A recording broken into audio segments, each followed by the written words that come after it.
నమస్కారం. పూజా టీవీ ప్రేక్షకులందరికీ ముందుగా మహాశివరాత్రి శుభాకాంక్షలు. మరి ఈ మహాశివరాత్రి పర్వదినాన పూజా విధానం, ఉపవాసం, జాగరణ అందరూ చేస్తూ ఉంటారు కదా! మరి 2026 సంవత్సరంలో మహాశివరాత్రి రోజు ఎలాంటి పూజా విధానం చేయాలి? మరి దీనికి ప్రత్యేకతలు ఎలా ఉంటాయి? ఈసారి ఏమైనా నియమ నిష్ఠాలున్నాయా? అనే అంశాల మీద మనం ఈరోజు మాట్లాడదాం.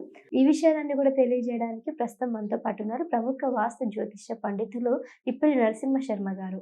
నమస్కారం గురువుగారు. ముందుగా మీకు మహాశివరాత్రి శుభాకాంక్షలు. ధన్యవాదాలమ్మా. గురుగారు, అయితే శివరాత్రి రోజు జాగరణ కార్యక్రమం గురించి ఈరోజు మనం మాట్లాడుకుందాం. అంటే జాగరణ అనేది ఖచ్చితంగా తెల్లవారుజామున వరకు, అంటే ఏ సమయం వరకు చేస్తే మనకి మంచి ఫలితాలు వస్తాయంటారు? అలాగే పూజా విధానం కూడా ఎలా ఉంటుంది ఈసారి? శివుడు ఐశ్వర్యకారకుడమ్మా. శివునికి మించిన దైవం లేదని చెప్పి శాస్త్రాలు చెప్తాయి. నశివి యజ్ఞం అంటారు. మనం ఏ కార్యక్రమం చేసినా శివనామస్మరణ చేయింది కూడా అసలు మనం ఏ కార్యక్రమం తలపెట్టకూడదనే శాస్త్రం కూడా ఉంది.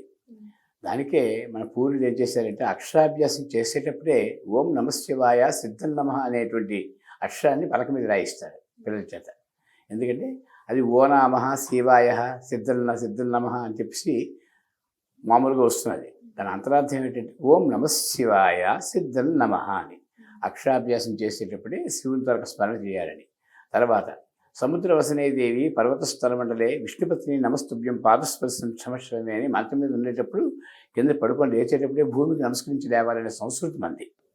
అలాగే అప్పుడే ఓం నమశివాయ అనుకొని మాత్రం మనం నిద్ర లేవగలిగితే అప్పుడు మనకు ఆ రోజుతో శుభం జరుగుతున్నటువంటి పెద్దవాళ్ళతో వాక్కు కూడా ఉంది. అంటే శివునికి అంత ప్రాధాన్యత ఉంది. అయితే దక్షుడు మాత్రం ఏం చేశాడంటే కోపం కొద్దీ నమశివాయలో మా తీసేసాడు. మా తీసేసి నశివ యజ్ఞం చేశాడు. నశివ యజ్ఞం చేసేసరికి అతను పరాభవాన్ని పొందగలిగాడు, నాశనం అయిపోయగలిగాడు. కాబట్టి నమశివాయ అనేది పంచాక్షరీ మంత్రం. దాన్ని షడక్షరీ మంత్రంగా ఓం నమశివాయ అంటే షడక్షరీ మంత్రం, 6 అక్షరాలు. అది కాకుండా ఓం నమో భగవతే రుద్రాయ అన్నది దశగాయత్రి మంత్రం. ఈ 3 చాలా ప్రశస్తమైనవి. అయితే శివుని తొలక లీలలు, శివుని తొలక అభిషేక విధానం, శివుని తొలక ప్రత్యేకతలు, గొప్ప దైవం గురించి మనం అనుకుంటాం కదా. గొప్ప దైవం అంటే దానికి మనకి కొంచెమైనా మనం తెలుసుకోవాలి కదా. అయితే చెప్పుకోవడానికి సంస్కృత పరిజ్ఞానం అవసరం. ఆ సంస్కృత పరిజ్ఞానం ఉండేటప్పుడు వేదాల్లో ఉండే నిక్షిప్తమైనటువంటి అర్థాలు మనకు తెలుస్తాయి. దాని ద్వారా మనం తెలుసుకున్నట్టయితే శివుడు ఎంత గొప్పవాడో మనకు అర్థమవుతుంది. సామాన్యంగా చరిత్ర అనేది ప్రతి ఒక్క అందరికీ ఉంటాయి, అన్ని దేవుడికి ఉంటాయి. కానీ శివుడికి ఉండేటువంటి బోళాశంకరుడు. ఎందుకంటే ఇలాగ కోరిన వెంటనే కూడా గొప్ప స్పందన గల మనిషి. అంటే ఈశ్వరుడికి 3 కళ్ళు ఉన్నాయి. సత్వరజస్తమో గుణాలు. మనిషికి 3 గుణాలు ఉంటాయి.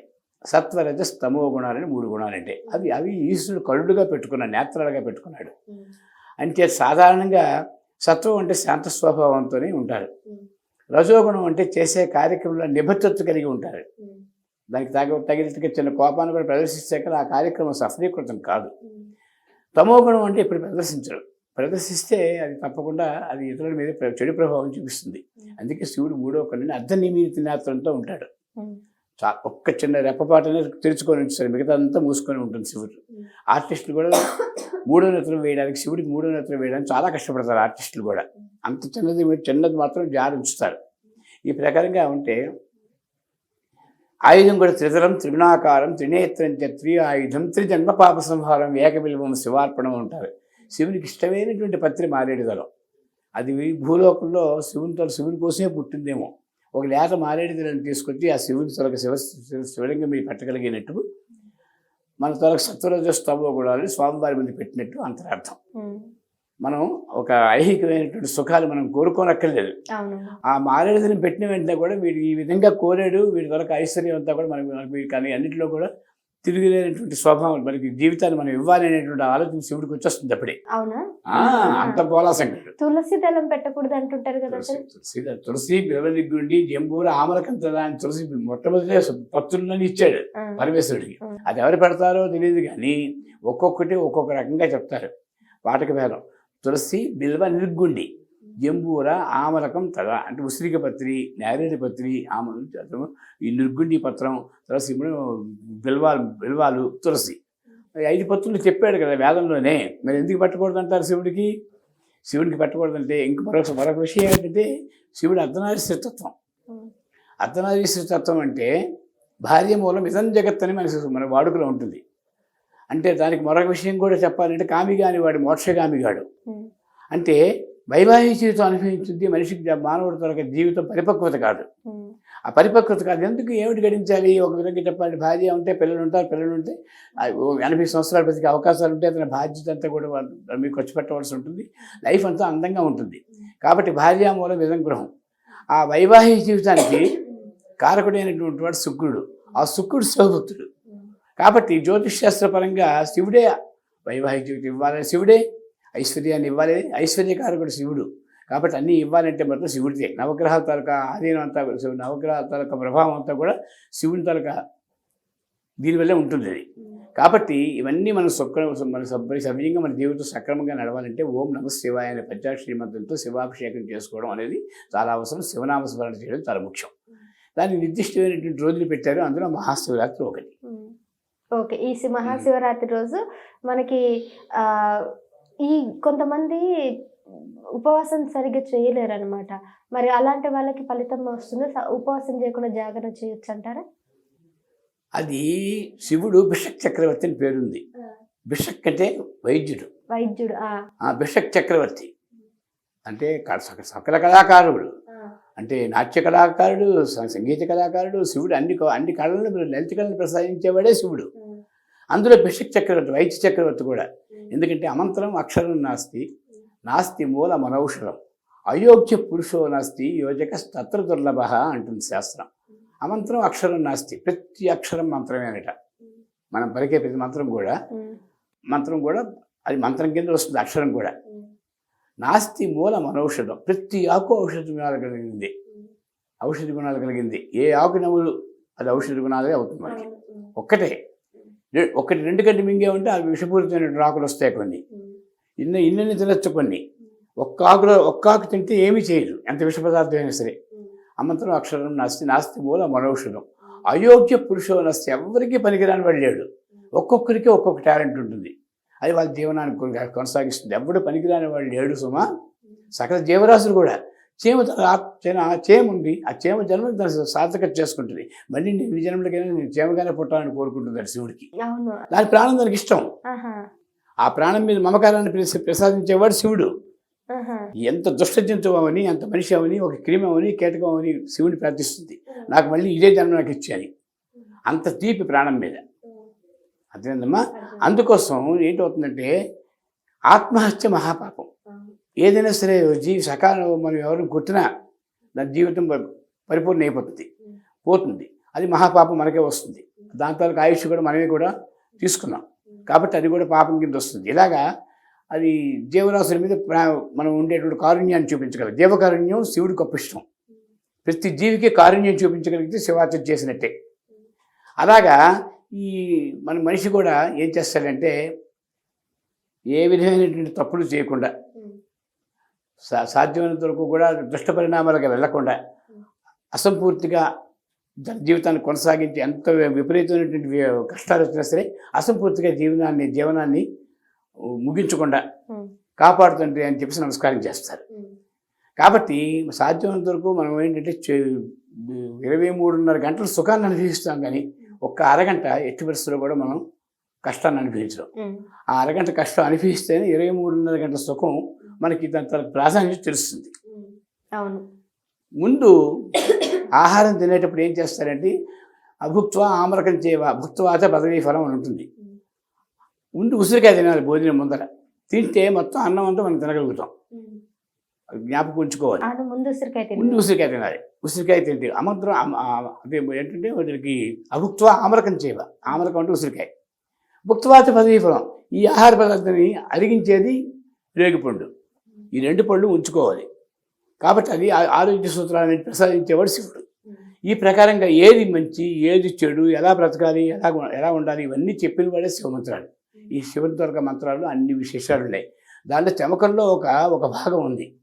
శివుని ప్రార్థనలోని శాంతం పద్మాసనస్థం శశిశరముకుటం పంచవక్రం త్రినేత్రం సోలం భద్రించ ఖడ్గం పరసముపహిరం దక్షభాగే వహంతం అనే శ్లోకం ఉంది.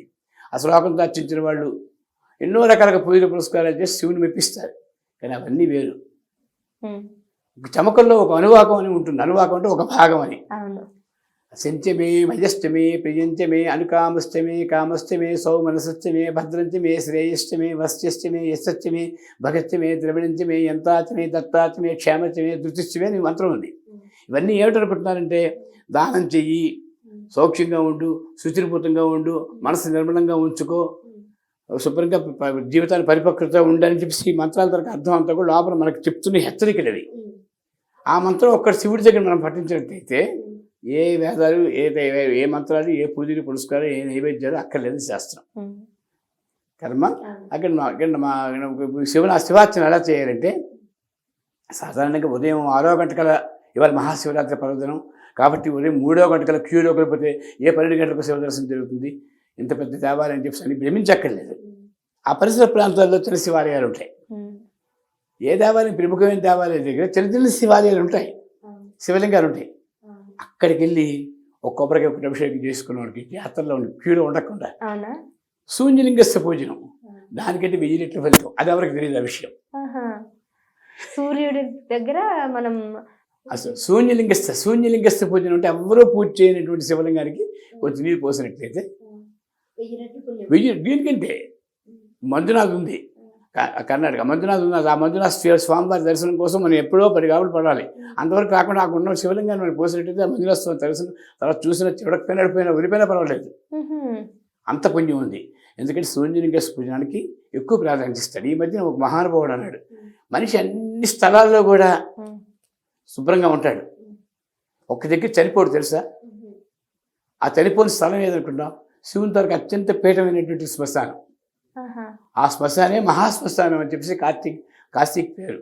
అక్కడ చనిపోరు అంటే చనిపోవడం కదా, ఏ మనిషి అక్కడ శ్మశానానికి వెళ్ళి చనిపోడు కదా, చనిపోయిన తర్వాతనే వెళ్తాడు.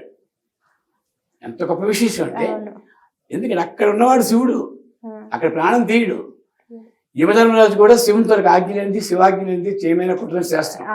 యమధర్మరాజు అత్యంత ప్రీతిపాత్రుడు శివునికి, శివభక్తుడు. యమధర్మరాజు నందీశ్వరుడు, చండీశ్వరుడు. యమధర్మరాజు ఎందుకు యమాయ ధర్మరాజాయ మృత్యువే చాంతకాయ చ వైవస్వతాయ కాలాయ సర్వభూత క్షయాయ చ ఔదుంబరాయ దదనాయ నీరాయ పరమాత్మని వృకోదరాయ చిత్రాయ చిత్రగుప్తాయ తే నమః అని ఒక శ్లోకం ఉంది. యముడి ప్రాణం తీస్తాడు కదా అని చెప్పి శివుడి శ్లోకం చదవరు. ఈ శ్లోకం ఎవరైతే చదువుతాడో మహాలక్ష్మి ఐశ్వర్యం కుబేరుతో సమానంగా పలుకుతాడు. అంత గొప్ప విశేషం ఉంది. శివుడు సాక్షాత్తు యమధర్మరాజుకి శివుడి తరక భక్తుడు. అయితే ఈ ప్రాణం తీయడానికి కూడా శివుని తరక ఆజ్ఞ కావాలి. ఇలాంటి విశేషాలన్నీ కూడా పరివార దేవతలు ఉన్నాయి. దానికి మన వైహిక జీవితంలో ఒక చిన్న ఉదాహరణ చెప్పుకుందాం. ఒక పెద్ద ఆఫీసులు పైన ఉన్నారు. ముందు మనం ఎవరిని కలుస్తాం, అక్కడ ఉండే కింద ఉన్న వాళ్ళు ఎవరు, ఓ ప్యూన్గా ఉన్నవాడిని కలుస్తాం. అన్ని పనులు అయిపోతాయి కదా. డైరెక్ట్ పై ఆఫీస్ని కలిసిన అవ్వవు కొన్నిసార్లు. అదనమాట. ఇక్కడ ఈ పరివార దేవతలు అయితే చిన్న దేవతలను ఎవరైతే కొలుస్తారో వాళ్ళు చూసి వాటిని పొందుకొలుపుతారు. వాడు అంత ధర్మమూర్తి శివుడు. మహాశివరాత్రి గురించి చెప్పుకుందాం. ఇక ఇటువంటి కథలు చాలా ఉంటాయి, చాలా ఆసక్తికరంగా ఉంటాయి, వినడానికి కూడా ఉంటాయి. కొన్ని గంటల కాదు కొన్ని రోజులు కూడా గడిచిపోతాయి. ఇప్పుడు మనం అసలు విషయాలు పడతాం. మహాశివరాత్రి సాధారణంగా స్త్రీలు శివలింగాన్ని ముట్టకూడదని, ఇంట్లో శివలింగాన్ని పూజ చేయకూడదని, గర్భాలయంలోకి ఆడవాళ్ళు వెళ్ళకూడదని ఇలా రకరకాల ప్రభావాలు ఉన్నాయి. ఆడవాళ్ళు నీరు పోయకూడదని ఏం లేదు.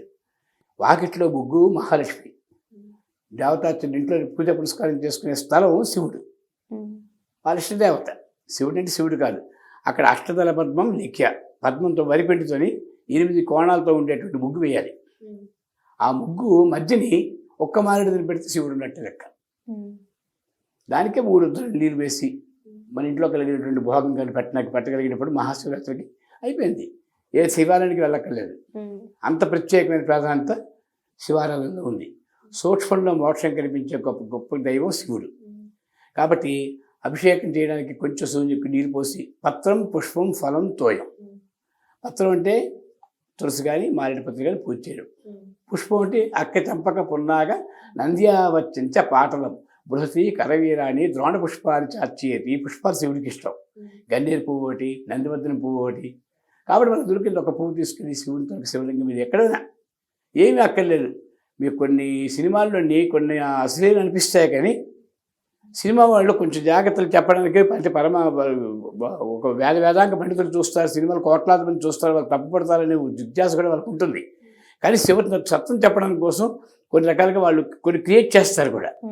ప్రతి శివలింగం కూడా, ప్రతి రాయి కూడా ఒక ఇదే. అవును. అప్పుడు ఆ రాతి మీద మనం నీళ్ళు పోసి శివాజ్ఞ చెప్పిస్తే ఏదో మారదానం పెట్టుకుంటే ఆ రోజున ఆ రాయే శివుడు అయిపోతాడు. ఉదాహరణ చెప్పాలంటే మనం తన్నే రాయి ఒకటి, లోపల ఉండే రాయి ఒకటి. ఒకసారి ఏమో ఒక ముని వచ్చి అడిగాడు, నీ కాలుకి నువ్వు మడుతున్నావు, నీ రాయిని మడుతున్నారు, లోపల ఉన్న రాయికి మొక్కుతున్నారు, ఇది ఏం మానవుడే, ఏం జ్ఞానం అయ్యారు అడిగాడు. అడిగితే అన్నాడు ముని, లోపల ఉన్న రాయి ఈ శిల్పి కుట్టిన దెబ్బలకి తట్టుకొని అప్పుడు శిలగా అది ఒక విగ్రహంగా మరి లోపల ఉన్నది. కాబట్టి అది దైవం అయింది. ముక్కకు మొగ్గి విరిగిపోతుంటుంటే విరిగిపోయి దాని ఇష్టపడి శిల్పికి లొంగకుండా ఉన్నది ఇక్కడ పడింది. దాన్ని తొక్కుతున్నారు కాలుతోని, దాన్ని ముక్కుతున్నారు. కాబట్టి మనిషి పూర్తిగా పరిపక్వత విశ్వాసపాత్రంగా ఉండగలిగినప్పుడు శివుడు కనిపిస్తాడు అన్నాడు. అర్థమైంది కదమ్మా నీకు? అందుకోసం ఇవన్నీ కూడా మనం పవిత్రత చేసేటువంటివి. శివాభిషేకం చాలా గొప్పది, మహాశివరాత్రి చాలా గొప్పది. ఈ మహాశివరాత్రి నాడు మాత్రం తప్పనిసరిగా జాగరణ అంటే నిరాహారో మహేశ్వర. అది ఆయుర్వేదిక చక్రవర్తి భిషక చక్రవర్తి అని చెప్పాను కదా. అది సంవత్సరంలో ఒక రోజు మన శరీరానికి కూడా పూర్తిగా అంటిపెట్టుకున్నట్టయితే అనేక రకాల రుగ్మతులన్నీ పోతాయి. జాగరణ చేయడం కూడాను ఆ రోజు రాత్రి 12 గంటల వరకు తెలిసి ఉండడం, హరినామస్మరణ చేయడం వల్ల విశ్వాసాలన్నీ కూడా శుద్ధిపడతాయి. మళ్ళీ ఆ 12 గంటల తర్వాత పడుకోవచ్చు అని శాస్త్రం కూడా చెప్తుంది. ఈ ప్రకారంగా ఎవరైతే చేస్తారో వాళ్ళు ఆరోగ్యవంతులు అవుతారని చెప్పడం శివుని తరగతి. అంతే తప్ప అది చెయ్యాలనే కంపల్సరీ లేదు, నియమం లేదు, పాపం రాదు. చాలా చక్కగా వివరించారు. మీరు చెప్పింది నిజమే. చాలా మందికి ఇవి అవగాహన లేక వాళ్ళు ఖచ్చితంగా చేయడానికి రాక కొందరు తినేసి పడుకోవడమో లేకపోతే అలా చేస్తూ ఉంటారు. కుదిరితే చేయొచ్చు, కుదరకపోయినా చేయకపోయినా. కానీ ఆ భగవన్ నామస్మరణతో కనుక పూజిస్తే భగవంతుడు అయితే ఆశీస్సులు అయితే ఇస్తాడమ్మా. మహాశివరాత్రి గొప్పది కాబట్టి ఏదైనా శివుడే కాదు, శివాయ విష్ణు రూపాయ శివరూపాయ విష్ణువే శివస్య హృదయం విష్ణు విష్ణువస్య హృదయం శివ. శివుని హృదయం విష్ణు, విష్ణు హృదయం శివుడు. కాబట్టి ఎక్కడా కూడా ఏం తప్పేమీ లేదు. మహాశివరాత్రి నాడు మాత్రం అందరూ కూడా ఏకాగ్రతగా పెద్ద పెద్ద దేవాలయాలకు వెళ్ళండి, ఆనందంగా స్వామివారికి అభిషేకం చేసుకోండి. ఇంకా రద్దీ అయిన ప్రదేశాల్లో మాత్రం ఇబ్బంది పడకుండా ఆ పక్కనున్న శివాలయాలకైనా ఎక్కడికైనా వెళ్ళి ఒక నమస్కారం చేసుకొని ఆ సూర్యోదయం నుంచి 9 గంటల లోపల పూజ చేస్తే ఒక మంచిది. ఆ ప్రకారంగా సమయాన్ని ఉపయోగించుకొని ఈ శివలింగంకు మీరు నీళ్ళు పోసి 2 పువ్వులు పెట్టి నమస్కారం చేసుకొని ఆ రోజంతా కూడా శివనామస్మరణ చేస్తూ కొంచెం వరకు జాగారం ఉండి స్వామివారి తరగతి లింగోద్భవం చూసి దేవాలయాలు జరుగుతాయి. హాయిగా అక్కడికి వచ్చిన తర్వాత ఇంటికి వచ్చేస్తే చాలా వాళ్ళ జన్మ ధరించినట్టే లెక్క. కాబట్టి భక్తులందరూ ఈ విషయాన్ని గమనించి ప్రతి దాంట్లో కూడా శివుడు ఉన్నాడు, అణువణువు నీది, నీ ఆలయమేరా అని చెప్పంటుంది శాస్త్రం. కాబట్టి అన్నింటిలోని శివలింగం ఉన్నారు, అన్ని స్వరూపాలు ఒకటే. కాబట్టి ఆ భ్రమని విడిచిపెట్టి భక్తిని ప్రదర్శించుకోగలిగితే అందరూ మనం త్వరగా పుణ్యాత్మం అవుతాం, మన జన్మ సార్థకత అవుతుంది. తప్పకుండా. ధన్యవాదాలు. ధన్యవాదాలు.